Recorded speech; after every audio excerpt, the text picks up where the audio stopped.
जमल हो जाके जू एक करेली छठ बरतिया हो झापे जू मैं तो से पूछी बरतिया रे बरतिया केकरा लागी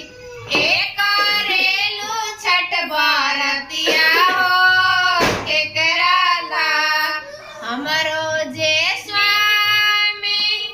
नए ऐसन स्वामी हो उनके लागी एक करेला छठ बरतिया हो उनके ला हमरो जे स्वामी मनीषा ऐसन स्वामी हो उनके लागी एक करेला छठ बरतिया हो उनके हमरो जे बेटा आयुषा ऐसन बेटा हो उनके लागी एक करेली छठ बरतिया हो हमरो जे बेटा रूसा ऐसन बेटा हो उनके लागी